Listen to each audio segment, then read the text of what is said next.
առաջի հրապարակումը, որ եղավ,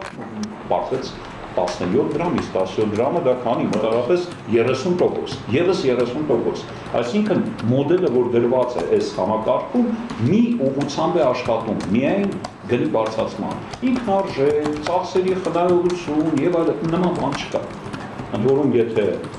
ասում են ինչ-որ գործոններ, հանգամանքներ են բերում, այդքան էլ ասի չէ, որովհետեւ արտադրողի գինը ոչ էական է բարձրացել տարիների ընթացքում։ Տեսեք, հիմա էլ բարձրացումը հայտարարեցին 17, հիմա խոսում են 7-ի մասին, բայց արտադրողի գնի բարձրացումը, վաճառքի գնի բարձրացումը մոտավորապես 2 դրամ։ Տոկոսային առումով ավելի ցածր այդ թողնենք մի կողմ, այսինքն այս համակարգը, այս բաշխման համակարգը անարդյունավետ է։ Հիմա լուծումը որն է, ազգայնացնում է։ Ես կարծում եմ այստեղ բազմաթիվներ, ես գիտակցում եմ, որ այսօր պատրաստ չկան մոդելները, չկան եղանակները, բայց դա է բաց թողումներից մեկը։ Այո, ես բնագավառում եւ սննդացումը պետք է լիներ, եւ պետք է ազգայնացումը լիներ, եւ սեփականատիրոջ փոփոխության հնարավորությունը պետք է նախատեսված լիներ։ Ես միշտ անալոգիան բերում եմ բանկային համակարգ։ Տեսեք, բանկերը մասնավոր են, այո, հասարակության բավականին լայն, շերտերի շահերի հետ են առաջում, բայց տեսեք պետական կարգավորման ինչ խիստ ռեժիմներ կա։ Բազմաթիվ մոտեցումներ, այդում նաև չգիտեմ, անվճարունակության եւ այլ զարգացումների պարագայում։ Կարծում եմ նույն մոտեցումները այստեղ են մշակված, պետք է լինեին։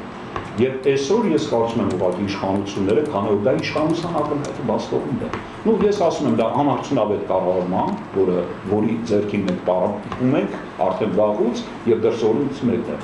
Անհապաղ ինչ-որ լուծումներ են պետք, բայց նաև ժամանակ է պետք, որ ծրագիր մշակվի եւ նոր մոտեցումներ, նոր սկզբունքներ։ Այդ թվում, որը նաև կարող է ներառել, այլ ինչու՞ չէ։ Ում ասեց, որ չպետք է բան սնամ ճանաչվի, ես Ռաուլ ես դուստր ձեր նակությունը։ Նա անվճարունակ է։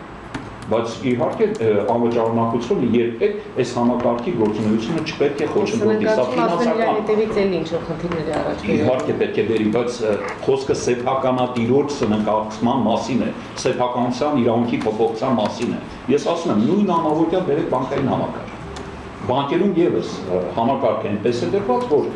սպառողները ու այնտեղ ամենաթույլ պաշտպանվածը ավանդատուները չպետք է տուժեն այս հետևանքով։ Պետք է նախ եւ առաջ պատասխան տան սեփականատերը։ Ինչու՞ չէ։ Ну ես կարծում եմ այս վիճակում միակ ելքը այն է, նախ ես միանգամայն կողմնակցեմ այն պահանջին, որը դրված է հրապարակում։ Ես եթե այս պահանջը չիրագործվի, հաստատ համոզված եմ, որ մյուս տարի ես չգիտեմ 5 դրամով, 10 դրամով, բայց էլի թանկացման խնդիրներ դրվելու, որտեղ մոդելը Հայաստանի Հանրապետությունում այս բնակարարում սա է։ Գինը անընդհատ պետք է աճի, պետք է վճարի այս բաց թողումը, չգիտեմ, սխալ կազմակերպումը, անարդյունավետ կառավարումը, թե ինչա, սրա համար պետք է վճարի Հայաստանի քաղաքացին։ Այս մոդելն է այսօր ջարդում, որի պարագայում էլ իշխանությունները, որ մեծ, չգիտեմ, քաղաքական են միտքը, որը պարլամենտում է նստած, հավանաբար կսկսեն մտածել լուծումների մասին։